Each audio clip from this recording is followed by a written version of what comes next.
আমরা দেখলাম কলকারখানা সবকিছু জাতীয়করণ করে রক্ষী বাহিনীর হাতে তুলে দেওয়া হলো। আওয়ামী লীগের নেতাকর্মীরা সবকিছু দলীয়করণ করলো, ভোগ দখল করলো। আলোচনায় অংশগ্রহণ করবেন ঢাকা 11 আসন থেকে নির্বাচিত মাননীয় সদস্য জনাব মোহাম্মদ নাহিদ ইসলাম। জনাব মোহাম্মদ নাহিদ ইসলাম, আপনার সময় 25 মিনিট। ধন্যবাদ আপনাকে। বিসমিল্লাহির রহমানির রহিম। মাননীয় স্পিকার, আপনাকে ধন্যবাদ। আশা করি মাননীয় বিদ্যুৎ মন্ত্রীর রেখে যাওয়ার সময়টা আমার সাথে যুক্ত করে দিবেন। মাননীয় স্পিকার, বাজেট বক্তব্য আমি প্রথমত মাননীয় অর্থমন্ত্রীকে ধন্যবাদ জানাই যে একটা ভঙ্গুর অর্থনীতির মধ্য দিয়ে এই সরকার অনেকের অনেক চাহিদা, অর্থনৈতিক সংকট এর মধ্য দিয়ে যে কোনো অর্থমন্ত্রীর একটা বাজেট পেশ করা আসলেই অনেক দুরূহ কাজ, দুঃসাধ্য কাজ। এবং মাননীয় অর্থমন্ত্রীর বাজেট বক্তব্যটা অত্যন্ত সুলিখিত হয়েছে, 234 পৃষ্ঠার বক্তব্য। সেটার জন্য মাননীয় অর্থমন্ত্রীকে আমি প্রথমত ধন্যবাদ জানাই। মাননীয় স্পিকার, প্রশংসা দিয়ে শুরু করলাম।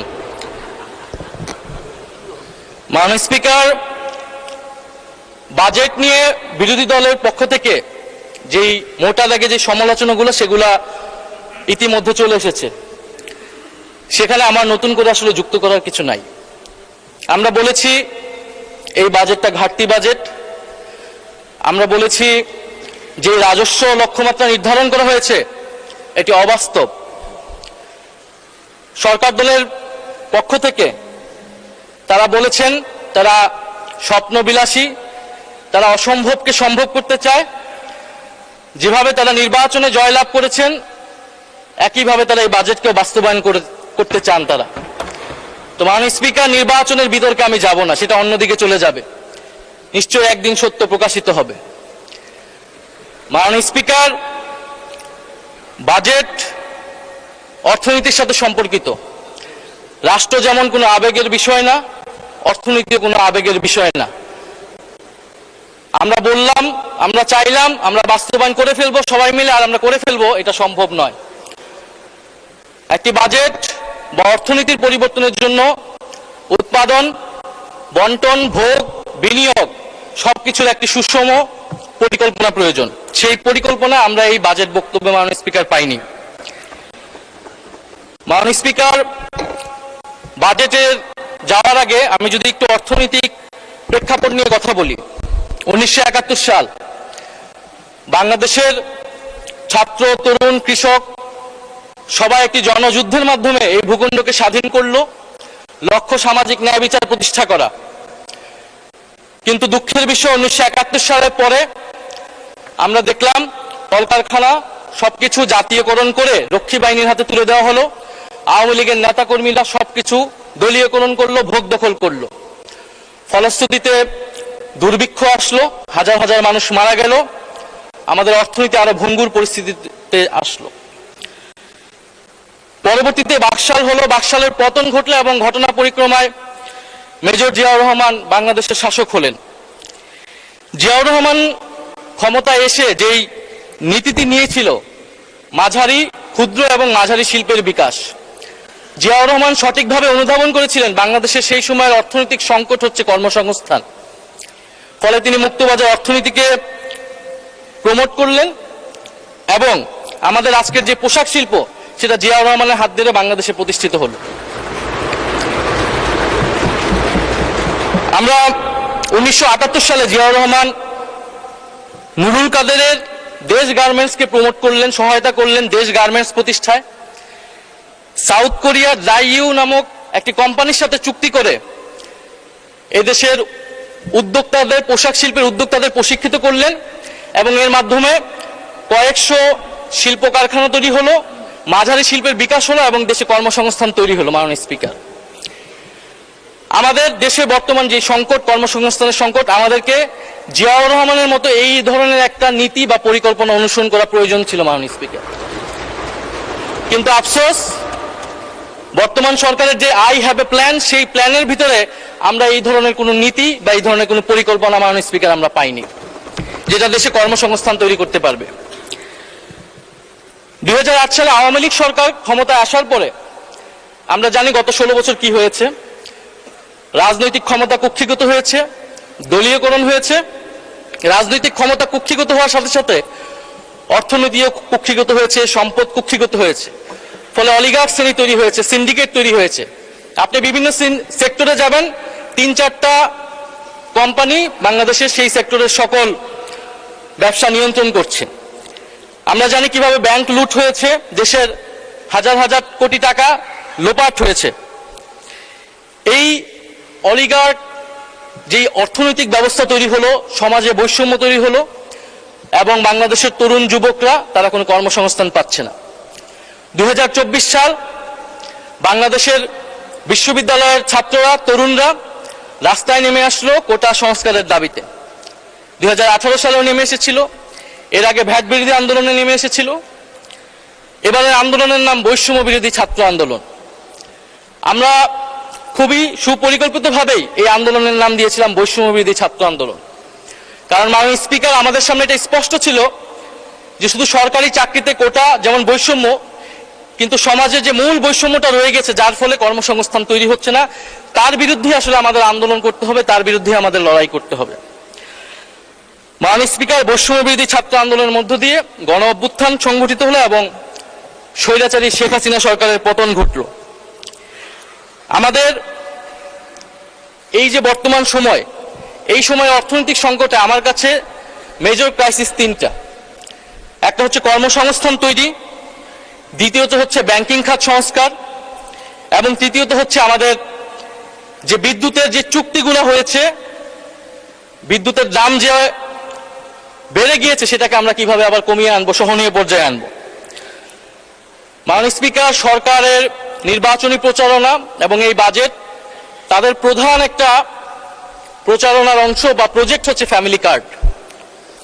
তো ফ্যামিলি কার্ডের আইডিয়াটা কি বা থিওরিটা কি? বলা হয়ে থাকে যে গরিব মানুষকে যদি আপনি 100 টাকা দেন, সে 100 টাকার পুরোটাই সে খরচ করবে নিজের জন্য কিছু কেনার জন্য। সে সেটা সঞ্চয় করবে না, বিনিয়োগ করবে না, সে খাবার কিনবে বা তার নিত্য প্রয়োজনীয় কিছু জিনিস সে কিনবে। ফলে যদি আপনি গরিব মানুষকে টাকা দেন, 2000 টাকা দেন, 2500 টাকা দেন, সেই টাকাটা মানি রোল হবে, হাত বদল হবে, এভাবে অর্থনৈতিক একটা পরিবর্তন হবে। আমি যেরকমটা বুঝেছি মাননীয় অর্থমন্ত্রী। তো ফ্যামিলি কার্ডের এই যে থিওরিটা এবং এই যে 41 লক্ষ এবং পরবর্তীতে এটা কয়েক কোটি, 2 কোটি পরিবারকে দেওয়া হচ্ছে, এর ফলে রুরাল অর্থনীতিতে টাকা ঢুকছে, এটা সত্য। কিন্তু মাননীয় স্পিকার, এই ফ্যামিলি কার্ড বা এই প্রজেক্টের মাধ্যমে আপনি কনজাম্পশন ডিমান্ড তৈরি করতেছেন, আপনি কিন্তু প্রোডাকশন ডিমান্ড বা ইনভেস্টমেন্ট ডিমান্ড তৈরি করতেছেন না। সে টাকা দিয়ে কিনবে প্রোডাক্ট, সেই প্রোডাক্টটা সে ইন্ডিয়ান প্রোডাক্ট কিনবে, চাইনিজ প্রোডাক্ট কিনবে, কারণ এই দেশে তো প্রোডাকশন আপনি বাড়াচ্ছেন না, কিন্তু তাকে আপনি কনজাম্পশনটা বৃদ্ধি করে দিচ্ছেন। ফলে আমাদের এই সময় প্রয়োজন ছিল ইনভেস্টমেন্ট ডিমান্ড তৈরি করা, সোসাইটিতে অর্থনীতিতে প্রোডাকশন ডিমান্ড তৈরি করা, মিডল ইকোনমি তৈরি করা, ক্ষুদ্র এবং মাঝারি শিল্পের বিকাশ তৈরি করা। কিন্তু আপনি যেটা করছেন, কনজাম্পশন ডিমান্ড তৈরি করছেন।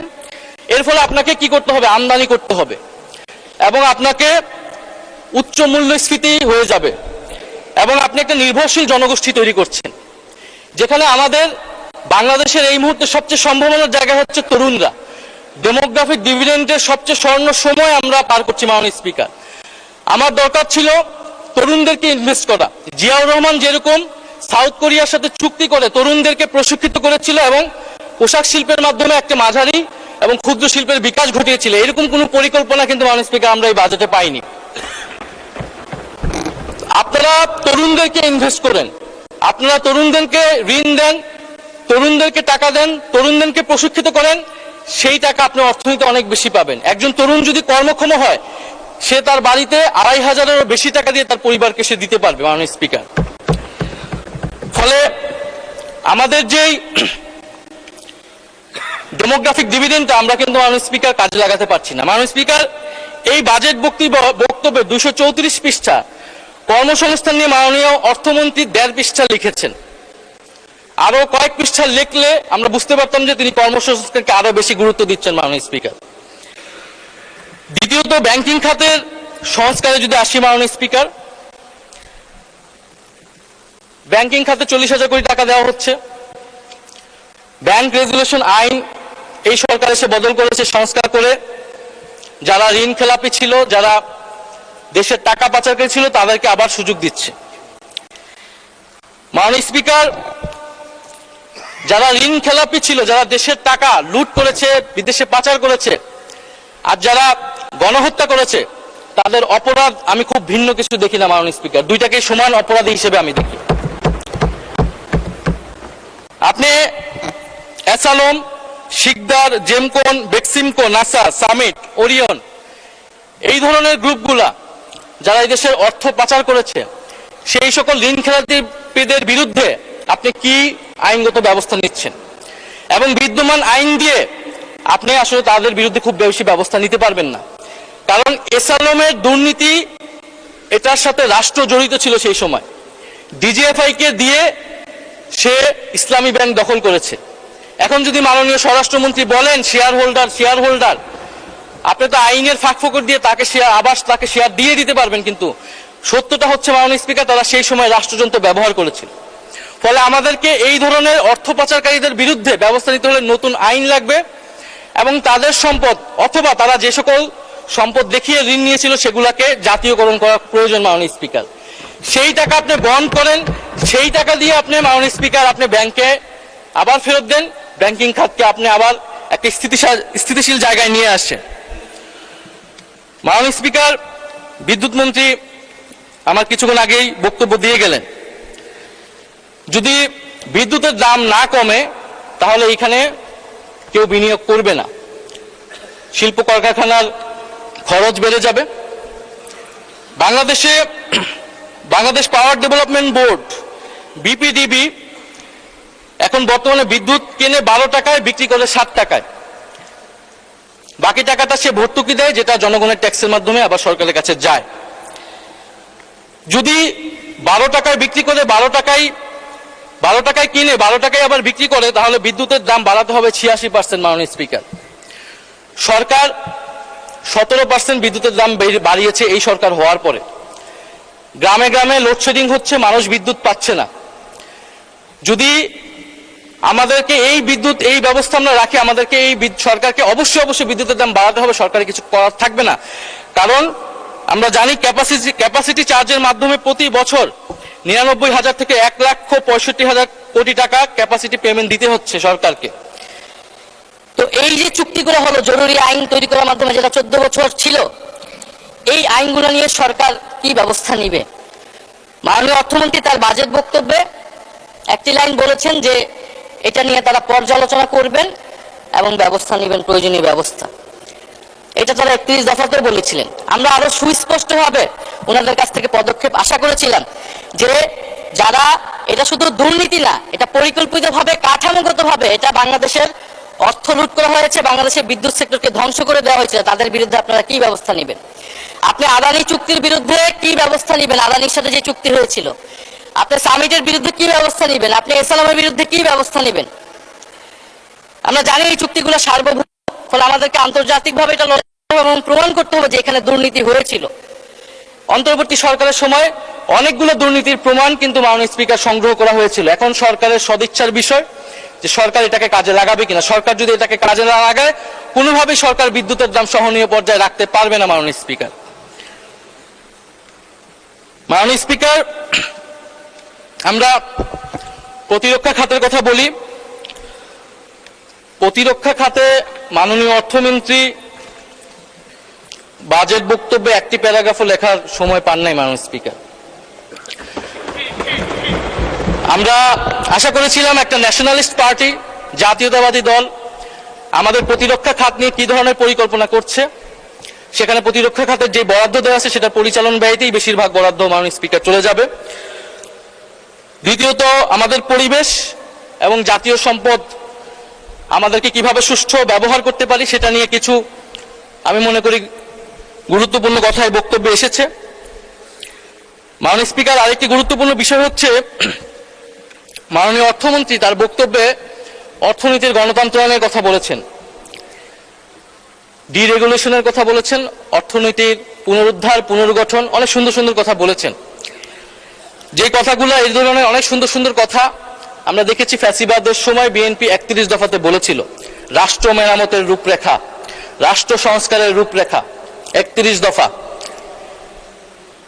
জুলাই সনদে আমরা দেখেছি বিএনপি স্বাক্ষর করেছিল, এটার পক্ষে ভোট চেয়েছিল এবং মাননীয় স্বরাষ্ট্রমন্ত্রী খুবই সৎভাবেই এই সংসদে জাতির সামনে স্বীকার করেছিলেন যে নির্বাচনের জন্য আপোষ করে সাইন করেছিল। ফলে এই সরকারের অনেক ভালো কথা আমরা আসলে বিশ্বাস রাখবো কিভাবে? অর্থনীতির গণতন্ত্রায়ন আপনি করবেন, রাজনীতির গণতন্ত্রায়ন যদি আপনি কিভাবে না করবেন? রাজনৈতিক সংস্কার যদি না হয়, যদি সুশাসন নিশ্চিত না হয়, যদি জুলাই সনদ বাস্তবায়ন না হয়, তাহলে আপনি কিভাবে অর্থনীতির সংস্কার করবেন মাননীয় স্পিকার? অর্থনীতির গণতন্ত্রায়ন আপনি কিভাবে করবেন? আপনি দুদক সংস্কার করবেন কিনা, আপনি বিচার বিভাগ সংস্কার করবেন কিনা, আপনি সংবিধানের গণতান্ত্রিক সংস্কারগুলো করবেন কিনা, এর উপর নির্ভর করবে আপনি অর্থনৈতিক সংস্কার এবং অর্থনৈতিক গণতন্ত্রায়ন কতটা সফলভাবে করতে পারবেন। 31 দফাতে অর্থনৈতিক সংস্কার কমিশনের কথা করার কথা ছিল, সাংবিধানিক সংস্কার কমিশনের কথা ছিল, তো অর্থনৈতিক সংস্কার কমিশন কোথায় গেল মাননীয় স্পিকার? সাংবিধানিক সংস্কার কমিশন কোথায় গেল মাননীয় স্পিকার? তাহলে এগুলা কি জাতির সাথে প্রতারণা নয়? একইভাবে এই বাজেটকে যদি আমরা একটা প্রতারণার দলিল বলি, তাহলে মাননীয় স্পিকার আমরা কি খুব বেশি ভুল বলবো? মাননীয় স্পিকার, এই বাজেটে আমরা যেটা বলেছি যে রাজস্ব আপনি বাজেটে ঘাটতি বাজেট করছেন। কেন্দ্রীয় অর্থনীতিতে যখন মহামন্দা চলে তখন ঘাটতি বাজেট করে, তখন মুদ্রা ছেড়ে দেওয়া হয় যাতে চাহিদা বৃদ্ধি পেলে কর্মচাঞ্চল্য তৈরি হবে, সমাজে অর্থনীতি বেগবান হবে। কিন্তু মাননীয় স্পিকার, এইখানে যেই আমাদের রাজস্ব ধরা হয়েছে আর আমাদের যে পরিচালন ব্যয় 6,21,000 কোটি টাকা, আমাদের কিন্তু এই রাজস্ব তো উঠবে না আমরা জানি, আমরা কিন্তু ঘাটতি বাজেট দিয়ে আমরা আসলে বিনিয়োগ করি যাতে পরবর্তীতে সুফলটা আবার রাষ্ট্র পায়, জনগণ পায়। কিন্তু আমাদের যে পরিচালন ব্যয় ধরা হয়েছে, এটাই কিন্তু মাননীয় স্পিকার আমাদেরকে ঋণ করা লাগবে এবং এই ঋণ কোথায় গিয়ে শেষ হবে? বিগত আমলে আমরা দেখেছি দেশকে ঋণগ্রস্ত করা হয়েছে, প্রচুর ঋণ নেওয়া হয়েছে। ফলে ঠিক অর্থনৈতিক গুণগত পরিবর্তনটা বিগত সময় থেকে কোথায় হলো, এটা আমাদের কাছে মাননীয় স্পিকার ধরা পড়ছে না। মাননীয় স্পিকার, আমি একটু অন্য বিষয়ে যেতে চাই। আমাদের একজন সরকার দলীয় মাননীয় সংসদ সদস্য তার এক বক্তব্যে বলেছেন যে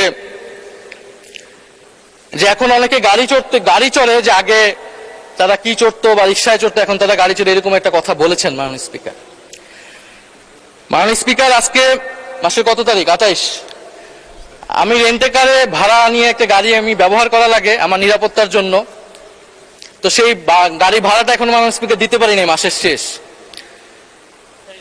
তো আমাদের সরকার দলীয় অনেক নেতা তারা জেলে থাকা অবস্থায় তাদের সম্পদ মাননীয় স্পিকার কয়েক গুণ বৃদ্ধি পেয়েছে আওয়ামী লীগ আমলে, মাশাআল্লাহ। এই আমলে সেটা কয়েক গুণ বৃদ্ধি পাবে মাননীয় স্পিকার, এটা আমরা জানি না। যারা ধান খেতে, পাট খেতে মাননীয় স্পিকার থাকতে হতো, 5ই আগস্টের পরে তাদের জীবনের কি পরিবর্তন হয়েছে তারা তাদের প্রতিবেশীরা মাননীয় স্পিকার খুব ভালো করেই জানে। মাননীয় স্পিকার, জুলাই ফাউন্ডেশন নিয়ে কিছু কথা বলতে চাই। জুলাই ফাউন্ডেশন গণ অভ্যুত্থানের পরে অন্তর্বর্তী সরকারের সময় গঠিত হয়েছিল। এই ফাউন্ডেশনটি বর্তমানে অর্থাভাবে চলতে পারছে না। সরকারের কাছে, অর্থমন্ত্রীর কাছে আবেদন থাকবে, ওনারা অনেক টাকা খরচ করছে বিভিন্ন জায়গায়, এই ফাউন্ডেশনে যাতে ওনারা একটা বরাদ্দ দেয়, এটার জন্য খুব বেশি খরচ হবে না। সরকার বিভিন্ন ফাউন্ডেশন এমনিতে পরিচালনা করে। জুলাই গণ অভ্যুত্থান অধিদপ্তর যেটা, সেইটার একটা ফাংশন আছে, কিন্তু জুলাই ফাউন্ডেশনের মাধ্যমে পুনর্বাসন, কাউন্সিলিং সহ অনেকগুলা কাজ যেটা সরকারি অধিদপ্তরের মাধ্যমে সম্ভব হবে না। ফলে আমরা আশা করব যে জুলাই ফাউন্ডেশনের অর্থমন্ত্রী বরাদ্দ দিবেন। জুলাই গণ অভ্যুত্থান জাদুঘর, শোনা যাচ্ছে যে সরকারের একটা অংশ জাদুঘরটাকে খুলতে দিচ্ছে না, আমরা জানি না এটা সত্য কিনা, আমরা আশা করবো এই কথাটা যাতে সত্য না হয়। এবং 5ই আগস্টের মধ্যেই, জুলাই আসতেছে, এর মধ্যে যদি জুলাই গণ অভ্যুত্থান জাদুঘর সেটাকে ওপেন করা হয় মাননীয় স্পিকার। মাননীয় স্পিকার, আরেকটু অন্য বিষয়ে যেতে চাই, যেটা দুর্নীতি নিয়ে অনেকেই কথা বলেছেন। দুর্নীতি রোধ করার জন্যই মাননীয় স্পিকার সুশাসন এবং রাজনৈতিক সংস্কারের প্রয়োজন ছিল, গণভোট বাস্তবায়নের দরকার ছিল। মাননীয় স্পিকার, দুর্নীতি নিয়ে একটা গল্প আছে। এক ভারতীয় যুবক এবং এক বাংলাদেশি যুবক একসাথে বিলেতে পড়াশোনা করতে গিয়েছে। সেখানে তাদের পরিচয় এবং তারা সেখানে কোনো রকমের ডিগ্রি নিয়ে দেশে ফিরেছে। তো দেশে ফিরে তাদের কাছে মনে হয়েছে তারা যদি ধনী হতে চায় তাহলে রাজনীতি হচ্ছে তাদের জন্য সবচেয়ে সহজ অপশন। দুজনেই রাজনীতিতে যুক্ত হলো এবং দুজনেই অল্প সময়ের মধ্যে সংসদের সদস্য হয়ে গেল দুই দেশের। এর মধ্যে ভারতীয় যে যুবক ছিল সে অনেক ধন সম্পদ করে ফেললো এবং সে বাংলাদেশি যুবককে তার দেশে দাওয়াত দিল। তো বাংলাদেশি যুবক ভারতে গেল এবং বিমানবন্দরে নেমেই সে জিজ্ঞেস করলো যে তুমি কিভাবে এত ধন সম্পদ করতে পেরেছো? তো ভারতীয় যুবক বলল যে তুমি যখন বিমানবন্দরে আবার যখন ফেরত যাবা তখন আমি সেই রহস্যের কথা বলবো। তো সে ভারত ঘুরে আবার যখন ফেরত যাচ্ছে বিমানবন্দরে, তখন রাস্তায় সে ভারতীয় যুবক নদীর উপরে একটা সেতু দেখাচ্ছে যে এই সেতুটা দেখছো, এই সেতুর অর্ধেক হচ্ছে আমার ধন সম্পদের উপর দাঁড়িয়ে আছে। বাংলাদেশি যুবকটা সেই ইঙ্গিতটা বুঝতে পারলো এবং দেশে ফিরে আসলো। দেশে ফেরত এসে কয়েক বছরের মধ্যে সেও অনেক ধন সম্পদের মালিক হয়ে গেল এবং ভারতীয় যুবককে আবারও বাংলাদেশে দাওয়াত দিল। ভারতীয় যুবক বাংলাদেশে আসলো, এসে সেই বাংলাদেশি যুবককে বলল কোথায় তোমার সেতু কোথায়? তো বাংলাদেশি যুবক বলল যে তুমি থাকো 2 দিন, যাওয়ার সময় বিমানবন্দরে আমি তখন তোমাকে এই রহস্যের কথা বলবো। তো 2 দিন থেকে সে যখন বিমানবন্দরে আবার বিদায় দিতে জানাচ্ছে ভারতীয় যুবককে, তখন সে নদীর উপরে একটা সেতু দেখাচ্ছে যে ওই যে দেখছো সেতুটা, ওই সেতুটার উপরে আমার ধন সম্পদের উপরে সেতুটা দাঁড়িয়ে আছে। ভারতীয় যুবক বলল কোথায়, সেতু কোথায়? তখন বাংলাদেশি যুবক বলল তুমি যদি সেতু দেখতেই তাহলে তার আমার ধন সম্পদ এতটা হতো না। তো মাননীয় স্পিকার, বাংলাদেশের উন্নয়ন, মেগা প্রকল্প, মেগা প্রজেক্ট, এগুলোর মাধ্যমে ধন সম্পদ কিভাবে তৈরি হয়, আমলাতন্ত্র, রাজনীতিবিদ, ব্যবসায়ী চক্র কিভাবে ফুলে ফেপে বড় হয়েছে এটা আমরা জানি। এইটাকে চেক এন্ড ব্যালেন্স করার জন্য, এটাকে অ্যাকাউন্টেবল করার জন্য, জবাবদিহিতার আওতায় আনার জন্য মাননীয় স্পিকার হচ্ছে জুলাই সনদ এবং গণভোট অনুষ্ঠিত হয়েছিল। আপনি যে লোকাল লেভেলে ফ্যামিলি কার্ড দিচ্ছেন সেখানে যে দুর্নীতি হবে না তার কি গ্যারান্টি? আপনি কিভাবে সেটা নিশ্চিত করবেন যে সেটা যার প্রাপ্য সে পাবেন? আপনি কি স্থানীয় প্রশাসনকে শক্তিশালী করেছেন? আপনি কি স্থানীয় সরকারকে সংস্কার করেছেন? আপনি তো সেখানে দলীয় প্রশাসক বসিয়ে রেখেছেন। ফলে মাননীয় স্পিকার, দুর্নীতিকে রোধ করতে হলে আমাদেরকে অবশ্যই আমাদেরকে গণভোট বাস্তবায়ন করতে হবে, গণভোটের রায়, সংস্কার এবং জুলাই সনদ বাস্তবায়ন করতে হবে। মাননীয় স্পিকার, আমি শেষের দিকে এসে গিয়েছি, আরেকটি বিষয়ে যাব। এই সরকার আসার পরে সীমান্তে প্রায় 10 জনের মতো ভারতীয় বাহিনী বিএসএফ দ্বারা হত্যা করা হয়েছে এবং পুশিং করার চেষ্টা করা হচ্ছে অবৈধ বাংলাদেশি বলে। আমরা এই বাজেট অধিবেশনে পুশিং নিয়ে একটা আলোচনা করতে চেয়েছিলাম মাননীয় স্পিকার। এই আলোচনাটা আমরা জানি না কোন কারণে এই আলোচনাটা আমাদেরকে করতে দেওয়া হয় নাই। সরকারি দল, বিরোধী দল, সমালোচনা, প্রশংসা, এত কথা হলো, আমরা কি 1 ঘন্টা সময় মাননীয় স্পিকার বের করতে পারতাম না পুশিং নিয়ে আলোচনা করার জন্য? আমরা বিএনপির নামের সাথে জাতীয়তাবাদ শব্দটা আছে, আমরা দেখতে চাই তারা কিভাবে সীমান্ত হত্যা বন্ধ করে মাননীয় স্পিকার, এবং সেই বিষয়ে আমরা সর্বাত্মকভাবে সহযোগিতা করব। আমরা বিজেপিকে সাধুবাদ জানাই এই মহান সংসদ থেকে, তারা যেভাবে প্রতিরোধ করছে, যেভাবে দৃঢ়তার সাথে দাঁড়িয়ে রয়েছে। বাংলাদেশের 18 কোটি জনগণ মাননীয় স্পিকার বাংলাদেশ বিজেপির সাথে রয়েছে। মাননীয় স্পিকার, পশ্চিমবঙ্গে একটি নির্বাচন হয়েছে এবং শুভেন্দু অধিকারী সেখানকার মুখ্যমন্ত্রী হয়েছে। নির্বাচনের আগে এবং পরে বাংলাদেশকে নিয়ে লাগামহীন বক্তব্য দিয়ে যাচ্ছে মাননীয় স্পিকার। তিনি বলেছেন নির্বাচনী এক জনসভায়, আমাদের জন্যই বাংলাদেশ তৈরি হয়েছে, বড় বড় কথা বলো, অবৈধ সবাইকে পাঠিয়ে দেব। তিনি এর আগে একটি জনসভায় বলেছেন ইসরায়েল যেভাবে গাজাকে শিক্ষা দেয় বাংলাদেশকেও সেভাবে শিক্ষা দিতে হবে। মাননীয় স্পিকার, এই অধ্যতের জবাব বাংলাদেশ সরকারকে দিতে হবে, পররাষ্ট্র মন্ত্রণালয়কে দিতে হবে। আমরা পররাষ্ট্র মন্ত্রণালয় থেকে কঠোর জবাব আশা করছি এবং ইতিহাস ভুলে গেলে চলবে না। এই পূর্ববঙ্গের কৃষকের টাকায় মাননীয় স্পিকার কলকাতা শহর তৈরি হয়েছিল। কলকাতা শহর আমরা 1937 সালে বিজয় লাভ করেছিলাম মাননীয় স্পিকার, এবং শ্যামাপ্রসাদ মুখার্জিরা তারা সাম্প্রদায়িক নীতির ভিত্তিতে পশ্চিমবঙ্গ ভাগ করেছিল, যে পশ্চিমবঙ্গ দিবস আজকে নরেন্দ্র মোদী পালন করছে। আমরা এই জাতীয়তাবাদী সরকারকে আমরা সেই সমমর্যাদায় সমতার নীতি নিয়ে আমরা প্রতিবেশীর সাথে সম্পর্ক করতে চাই। বাংলাদেশ ফার্স্ট, এটা যাতে শুধু মুখে মুখে না থাকে। মাননীয় স্পিকার, আমাকে যদি আরেকটু সময় বাড়িয়ে দিতেন আমি শেষ করে ফেলবো। জি, 4 মিনিট দেওয়া হলো আপনাকে, ধন্যবাদ। মাননীয় স্পিকার, ভারতীয় নতুন হাই কমিশনার বাংলাদেশে এসেছেন দীনেশ ত্রিবেদী। তো ত্রিবেদী সাহেব বাংলাদেশে প্রবেশ করেই ভারতের আকাশ জমি বাংলাদেশের আকাশ জমির সাথে মিলিয়ে ফেলেছে মাননীয় স্পিকার। তো মিষ্টি কথায় মাননীয় স্পিকার চিরা ভিজে না। গত 16 বছরের কথা আমরা ভুলে যাইনি। তাদের উচিত ছিল, নতুন হাই কমিশনার উচিত ছিল প্রথমত অ্যাপোলজি করা। 16 বছরে বাংলাদেশে যে প্রত্যক্ষ এবং পরোক্ষভাবে আওয়ামী লীগকে ক্ষমতায় রাখতে সহায়তা করেছে ভারত সরকার, তার জন্য অ্যাপোলজি করা। এখানে যে গণহত্যা সংঘটিত হয়েছিল এবং এখনো সেই গণহত্যার হত্যাকারী ওসমান হাদির হত্যাকারীকে ভারতে আশ্রয় দেওয়া হয়েছে, বাংলাদেশে নাশকতা করছে আওয়ামী লীগ, তার জন্য ভারতীয় হাই কমিশনারকে অ্যাপোলজি করা উচিত ছিল। এবং কিভাবে বাংলাদেশের সাথে নতুন সম্পর্ক তৈরি করবে মর্যাদা এবং সমতার ভিত্তিতে, সেই কথা বলা উচিত ছিল মাননীয় স্পিকার। মাননীয় স্পিকার, আমরা সর্বশেষ বলতে চাই যে এই বাজেট অধিবেশন আমরা সবাই চাই বাংলাদেশের অর্থনৈতিক সমৃদ্ধি। আমার আজকের বক্তব্যের মূল কথাটাই ছিল যে এই দেশের তরুণদেরকে আপনারা কাজে লাগান, তরুণদেরকে কর্মক্ষম করুন, প্রশিক্ষণ দিন, প্রশিক্ষণ দিয়ে বিদেশে পাঠান, তরুণদেরকে দেশে প্রশিক্ষিত করে ক্ষুদ্র মাঝারি শিল্পের বিকাশে সহায়তা করুন।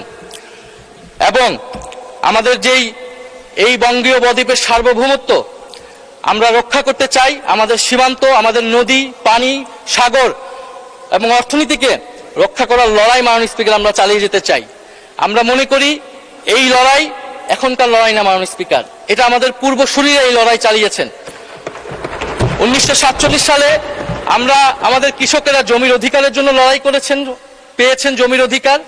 1971 সালে আমরা স্বাধীন ভূখণ্ড পেয়েছি, 24 সালে আমরা সার্বভৌমত্ব পেয়েছি। মাননীয় স্পিকার, এই লড়াই চালিয়েছিলেন হাজী শরীয়তুল্লাহ ফরাজি আন্দোলনের মাধ্যমে, এই লড়াই চালিয়েছিলেন তিতুমির বাঁশের কেল্লার মাধ্যমে, এই লড়াই চালিয়েছিলেন হাবিলদার রজব আলী সিপাহী বিদ্রোহে, এই লড়াই শাহজালাল চালিয়েছিলেন গৌর গোবিন্দের বিরুদ্ধে।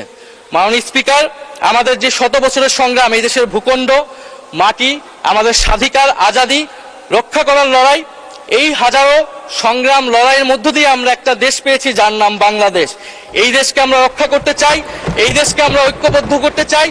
এই দেশকে রক্ষার জন্য, স্বাধীনতা সার্বভৌমত্বের জন্য, বৈষম্যহীন এবং গণতান্ত্রিক বাংলাদেশের জন্যই 2024 সালে এত তরুণ, এত মানুষ জীবন দিয়েছে। আমরা আশা করব সেই জীবনদান বৃথা যাবে না। ফলে বর্তমান সরকারের প্রতি আমাদের আহ্বান থাকবে যে দুর্নীতি বন্ধ করুন, জুলাই সনদ বাস্তবায়ন করুন, এবং যারা টাকা পাচার করেছে, অর্থনৈতিকভাবে লুটপাট করেছে, তাদেরকে বিচারের আওতায় আনুন। ইনশাআল্লাহ আমরা ঐক্যবদ্ধভাবে এই বাংলাদেশ বিনির্মাণ করব এবং বাংলাদেশকে একসাথে নেতৃত্ব দিব। মাননীয় স্পিকার, আপনাকে ধন্যবাদ। ইনকিলাব জিন্দাবাদ। জুলাই আন্দোলনে যতটা না ধাক্কা লেগেছে আওয়ামী লীগের উপরে, তার চাইতে বড় বেশি ধাক্কা লেগেছে মুক্তিযুদ্ধের উপরে। কেন যেন মনে হয়েছে যে জুলাই আন্দোলনটা ইন্টেনশনালি যারা নেতৃত্ব দিয়েছেন, কিংবা যে কোনোভাবে হোক নেতৃত্ব হাইজ্যাক হয়ে গেছে, তাদের ইন্টেনশন মুক্তিযুদ্ধকে আক্রমণ করা, মুক্তিযুদ্ধকে ছোট করা, খাটো করা, কলঙ্কিত করা, এবং মুক্তিযুদ্ধকে ছোট করে 47কে বড় করা এবং 24কে মুক্তিযুদ্ধের চাইতেও বড় কিছু হিসেবে উপস্থাপন করা। আমার মনে হয় না যে শেখ হাসিনা সরকার এতটা আক্রান্ত হয়েছে জুলাই আন্দোলন পরবর্তীতে, যতটা আক্রান্ত হয়েছে বাংলাদেশের মহান মুক্তিযুদ্ধ। এবং আবারও সেরকম বক্তব্য আমরা সংসদে শুনছি জুলাই আন্দোলনের অগ্রপথের সৈনিক এনসিপির সদস্য সচিবের মুখ থেকে। তারা বারবার মুক্তিযুদ্ধের সঙ্গে জুলাইকে তুলনা করতে চান কেন? এই চাওয়াতে তাদের ফায়দাটা কি হবে? এই যে শর্ট টাইম ফায়দা নেয়ার তাদের কৌশল, এটা কি তাদের রাজনীতিকে দীর্ঘায়িত করতে পারবে, নাকি অঙ্কুরেই ধ্বংসপ্রাপ্ত হয়ে যাবে তাদের সমস্ত রাজকার্য, রাজ আয়োজন? চলুন আক্তার হোসেন কি বলার চেষ্টা করলেন, কিভাবে বীর মুক্তিযোদ্ধা ফজলুর রহমানকে অ্যাটাক করার চেষ্টা করলেন, একটু বুঝে ওঠার চেষ্টা করি এই ভিডিওতে। থাকবেন পলিটিক্স টিভির নিয়মিত আয়োজনে।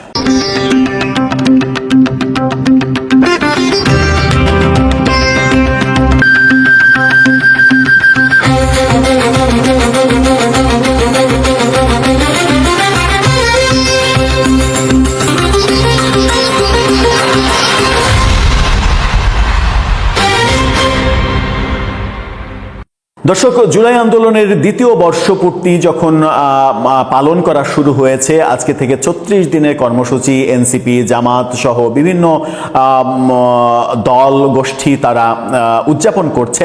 সরকারের আয়োজনও রয়েছে, সরকারিভাবেও পালিত হবে এই ব্যাপারটা এবং বেশ জাঁকজমকপূর্ণভাবেই পালিত হবে। ঠিক তখন আমরা দেখলাম যে এনসিপির সদস্য সচিব আক্তার হোসেন তিনি জুলাইকে বড় করতে গিয়ে মুক্তিযুদ্ধকে আবার ছোট করলেন এবং বীর মুক্তিযোদ্ধা ফজলুর রহমানকে রীতিমতো অ্যাটাক করলেন। আমরা এই বীর মুক্তিযোদ্ধা ফজলুর রহমানের বাড়ির সামনে কিছু ল্যাংটা পোলাপানকে দেখেছিলাম মব করতে, এবং সেখানে যে অশ্লীল কুরুচিপূর্ণ স্লোগান দিয়েছিল তারা, তাদের নেতৃত্বে যে নারীটা ছিল, যে নারী নিজে তার অঙ্গ প্রত্যঙ্গ নিয়ে স্লোগান দিয়েছিল, নষ্ট স্লোগান, সেখানে তাকে পরবর্তীতে দেখেছি 10 লাখ টাকা চাঁদাবাজি করতে গিয়ে পুলিশের হাতে গ্রেপ্তার হতে। তার মানে এই কাজগুলো, সাউমাউ ছেড়ে দেওয়ার কাজগুলো তারাই করেছে যারা সারা দেশে চাঁদাবাজির মহোৎসব শুরু করেছিল প্রফেসর ইউনূসের রাজত্বকালে। কি বলছেন আক্তার হোসেন, তার কথাটা কতটা যৌক্তিক একটু বুঝে দেখি চলুন। ইত্তেফাকের শিরোনামটা দেখে নিন। মুক্তিযুদ্ধ থেকে জুলাই অভ্যুত্থানকে আলাদা করার সুযোগ নেই আক্তার হোসেন। অর্থাৎ মুক্তিযুদ্ধও যা, জুলাই অভ্যুত্থানও তাই। মানে মুক্তিযুদ্ধ আমার 9 মাসের যুদ্ধ, 30 লক্ষ শহীদের জীবন, 2 লক্ষ মা বোনের সম্ভ্রম, তার বিনিময়ে আমি যে স্বাধীন পতাকা পেলাম, আমি যে আমার সার্বভৌমত্ব পেলাম, একটা স্বাধীন ভূখণ্ডের জন্ম হলো, সেটা যা 24-এর শেখ হাসিনার সরকার বিরোধী আন্দোলন সেটাও তাই। বরং কোনো কোনো ক্ষেত্রে 24টা মুক্তিযুদ্ধের চাইতে অনেক বড়। এই বয়ান প্রতিষ্ঠিত করা, এটা যে পাকিস্তানপন্থী বয়ান, এটা যে মুক্তিযুদ্ধের চেতনা বিরোধী বয়ান, এটা যে মহান মুক্তিযুদ্ধে যারা পরাজিত হয়েছিল এবং সেই পরাজিত পক্ষের দোসর যারা ছিল, সেই দোসরদের বড় করার বয়ান, এটা বুঝতে কি আপনাকে রকেট সায়েন্স বুঝতে হয়? মানে এই দেশে এখন তো বিএনপি সরকার রয়েছে, এখন তারা একটু পেরে উঠছে না, কিন্তু প্রফেসর ইউনূসের আমলে তারা প্রতিটা ধাপে ধাপে পেরে উঠেছে। তা না হলে একজন বীর মুক্তিযোদ্ধা ফজলুর রহমানের বাড়ির সামনে ওই ধরনের মব করতে দেয় সরকার? দেয় না তো। আমরা শুধুমাত্র ফজলুর রহমান কেন, আমরা রিপোর্টার্স ইউনিটিতে দেখলাম যে সংবিধান নিয়ে আলোচনা সবাই, সেখানে মব তৈরি করা হলো, মুক্তিযোদ্ধাদের লাথি মারা হলো, টুটি চেপে ধরা হলো, সেই যারা করলো তাদেরকে পুরস্কৃত করা হলো, বরং যাদের টুটি চেপে ধরা হলো তাদেরকে সন্ত্রাস বিরোধী আইন দিয়ে সারা রাত ডিবি কার্যালয়ে বসিয়ে রেখে সকালবেলায় সেই মামলায় কারাগারে পাঠানো হলো। এই ঘটনাগুলো তো ঘটেছে। মুক্তিযোদ্ধার গলায় জুতার মালা দেওয়া হয়েছে, মুক্তিযোদ্ধার গালে জুতা দিয়ে পেটানো হয়েছে, এই দৃশ্যগুলো তো আমরা দেখেছি। এবং এই দৃশ্যগুলোকে এরা কেন যেন সেলিব্রেট করে। কখনোই সেই ঘটনাগুলোর বিপক্ষে তাদেরকে কোনো বয়ান দিতে শুরু করিনি। আবারও সেই কথা আসছে, ঘুরে ফিরে আসছে। যদিও এখন ইউনূসীয় যুগ নেই, এখন সেই কথাগুলো বলে খুব একটা সুবিধা হয়তো পাবে না, কারণ মুক্তিযুদ্ধের অন্যতম সংগঠক তৎকালীন মেজর জিয়ার দল, প্রতিষ্ঠিত দল কিন্তু বিএনপি। এই বিএনপি কোনোভাবেই মুক্তিযুদ্ধের ইমেজটাকে যদি ধ্বংস হতে দেয়, তাহলে তারা নিজেরাই বড় ধরনের বিপদে পড়বে। কি বলছেন তিনি বলছেন যে জাতীয় সংসদে বিএনপির সংসদ সদস্য অ্যাডভোকেট ফজলুর রহমান জুলাই অভ্যুত্থানকে অপমান করেছেন বলে অভিযোগ করেছেন এই আক্তার হোসেন। কিভাবে অপমান করলেন? তিনি বাজেট পরবর্তী সাংবাদিকদের সঙ্গে প্রতিক্রিয়ায় এই কথা বলেছেন জুলাই আহতদের 20,000 থেকে 10,000 পর্যন্ত ভাতা রাখা হয়েছে। সংসদ সদস্য ফজলুর রহমান মুক্তিযুদ্ধের সঙ্গে তুলনা করতে যেয়ে জুলাইকে অপমান করেছেন। মুক্তিযুদ্ধ থেকে জুলাই অভ্যুত্থানকে আলাদা করে দেখার কোনো স্কোপ নেই, সুযোগ নেই, এই কথা তিনি বলছেন। এখন তাহলে আমাদেরকে যেতে হবে যে বীর মুক্তিযোদ্ধা ফজলুর রহমান কি বলেছিলেন। বীর মুক্তিযোদ্ধা ফজলুর রহমান স্পষ্ট করে বলেছেন যে মুক্তিযোদ্ধাদের ভাতা যদি 20,000 টাকা হয় তাহলে জুলাই যোদ্ধাদের ভাতা কিভাবে 20,000 টাকা হয়। একেবারে স্ট্রেট কাট, কোনো ধরনের কোনো রাগঢাক না করে তিনি বলেছেন, এবং সেই কথা মুক্তিযুদ্ধকামী, একাত্তরকামী, স্বাধীনতাকামী প্রত্যেকটা মানুষের মনের কথা। আপনি মুক্তিযোদ্ধা, বীর মুক্তিযোদ্ধাদের সমমান যখন জুলাই যোদ্ধাদের দিতে চাইবেন, তখন এই প্রশ্ন আসবে আপনি জুলাই যোদ্ধাদের তার চাইতে অনেক বেশি দেন, অনেক কৌশলে অনেক বেশি দেন, সেখানে কেউ আপত্তি করবে না। কিন্তু যখন এই চিত্র ফুটে উঠবে যে মুক্তিযোদ্ধাদের ভাতা যা, জুলাই যোদ্ধাদের ভাতাও তাই, তখন কিন্তু প্রশ্ন আসবে যে আপনি ইন্টেনশনালি মুক্তিযুদ্ধকে ছোট করছেন, খাটো করছেন, জুলাইকে বড় করতে গিয়ে। ফজলুর রহমান কোনো রাগঢাক করেননি। ফজলুর রহমানের কথা তো 100% না, 200%, 1000% সঠিক। এটাই তো বাস্তবতা।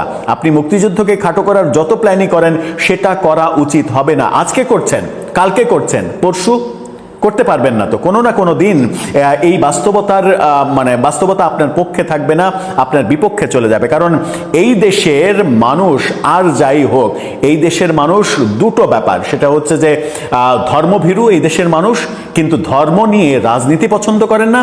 আরেকটা ব্যাপার সেটা হচ্ছে এই দেশের মানুষ যত আন্দোলন সংগ্রাম করুক না কেন, কোনোভাবেই মুক্তিযুদ্ধের বিপক্ষে অবস্থান মেনে নেবে না, সহ্য করবে না। এবং সেটা গত নির্বাচনে, 12ই ফেব্রুয়ারি নির্বাচনে বিএনপির যে নিরঙ্কুশ বিজয়, সেই বিজয় কিন্তু প্রমাণ করে এটা। আমার মনে হয় যে এত কিছুর পরেও যদি ব্যাপারটা তাদের বোধগম্য না হয় তাহলে মুশকিল। তারা কথায় কথায় 47কে মহান করবেন, যেটার সঙ্গে আমাদের দেশের কোনো সম্পর্কই নেই। কারণ তখন ভাগ হয়েছিল ভারত পাকিস্তান, সেই পাকিস্তান থেকে আমরা বাংলাদেশ হয়েছি। হ্যাঁ, ঐতিহাসিকভাবে সেটার গুরুত্ব থাকতে পারে, তখন আমরা একত্রিত ছিলাম, একটা ঐতিহাসিক গুরুত্ব থাকতে পারে। কিন্তু সেই গুরুত্ব মানে এটা না যে আমি 47কে সব থেকে বেশি ওন করব এবং তারপরে 24কে ওন করব। মাঝখানে মুক্তিযুদ্ধ, 52 ভাষা আন্দোলন, এগুলো কোনো ব্যাপারই না। এই ব্যাপারগুলো করতে গিয়েই যে এনসিপির রাজনীতি জনবিচ্ছিন্ন হয়ে পড়ছে এবং এনসিপির রাজনীতি নিয়ে প্রশ্ন উঠছে যে এনসিপি আসলে কাদের পারপাস সার্ভ করতে চাইছে। জুলাই আন্দোলনের ব্যাপারটা কি তাহলে মুক্তিযুদ্ধকে খাটো করার ব্যাপার ছিল কিনা? মুক্তিযুদ্ধকে যারা ওন করতে পারে না, কিংবা মুক্তিযুদ্ধের সময় যারা মুক্তিযুদ্ধের বিরোধিতা করেছে, তাদের একটা মিশন কিনা এই সম্মিলিত ব্যাপারটা, এই সন্দেহ কিন্তু আসবে। এবং সন্দেহটা আরো প্রবল হবে এইখানে যে শেকড় একটা, তারা শুধুমাত্র বিভিন্ন নামে ডালপালা এবং বিভিন্ন নামে গজিয়ে ওঠা এই ডালপালাগুলো নিয়ে একটা সমন্বিত প্রয়াস করে মুক্তিযুদ্ধকে প্রতিনিয়ত ছোট করার ব্যাপারগুলো আমরা দেখছি। তাতে কি কোনো লাভ হবে আদতে? আপনি আজকে গলার জোরে অনেক কিছু বলতে পারবেন, কিন্তু কালকেও হয়তো বলতে পারবেন, পরশু দিন তো আজকের মতো থাকবে না। যেমনটা প্রফেসর ইউনূসের শাসনামলে, ইউনূসীয় যুগে আপনারা যা ইচ্ছা তাই করতে পেরেছেন, এখন কি আপনারা যা ইচ্ছা তাই করতে পারছেন? শুধুমাত্র এটা মিলালেই তো ব্যাপারটা বোঝা যায়। এখনই যদি আপনি যা ইচ্ছা তাই করতে না পারেন, তাহলে আগামীতে আপনার যদি স্বচ্ছ অবস্থান না থাকে, আপনার যদি মুক্তিযুদ্ধের বিরুদ্ধে অবস্থান থাকে, তাহলে মুক্তিযুদ্ধের বিরুদ্ধেও শক্তির সঙ্গে আপনাদেরকে তো অনেকে মিলিয়ে ফেলবে। তখন তো মানে কি বলবো, জটিলতা বাড়বে। সেই জটিলতার মধ্যে আপনারা কেন যেতে চাইছেন? আমরা যারা আপনাদের নতুন রাজনীতির ওপরে আস্থা রাখতে চেয়েছিলাম যে আপনারা নতুন রাজনৈতিক বন্দোবস্ত দেবেন এবং সেই রাজনীতিটা কোনোভাবেই মুক্তিযুদ্ধের বিরোধী রাজনীতি না। আপনারা কথায় কথায় 72-এর সংবিধান ছুঁড়ে ফেলতে চাইবেন এবং এই বয়ানকে প্রতিষ্ঠিত করার জন্য কয়েকটা কালপিটকে বিভিন্ন টক শোতে ছড়িয়ে দেবেন। এটা কিন্তু সঠিক থিওরি না। আপনারা বোধহয় ভুল পথে আছেন। আপনারা সঠিক পথে আসলে আমি নিশ্চিত করে বলতে পারি, বাংলাদেশের বহু মানুষ আওয়ামী লীগ এবং বিএনপির যে গতানুগতিক রাজনীতি, সেই রাজনীতিতে বিরক্ত। বাংলাদেশের বহু মানুষ তৃতীয় একটা প্ল্যাটফর্ম খুঁজছে। আপনাদের খুব ভালো একটা সুযোগ ছিল তৃতীয় সেই আস্থার জায়গাটা তৈরি করা। আপনারা কি সফল হয়েছেন আদৌ? মুক্তিযুদ্ধকে খাটো করার থিওরি আপনাদেরকে সফল হতে দেবে না। আমার মনে হয় যে এখনো সময় আছে। যদি মনে হয় যে আপনারা ভুল পথে আছেন, তাহলে পথটাকে ঠিক করা উচিত, যেন জনসমর্থন হো হো করে বাড়তে থাকে।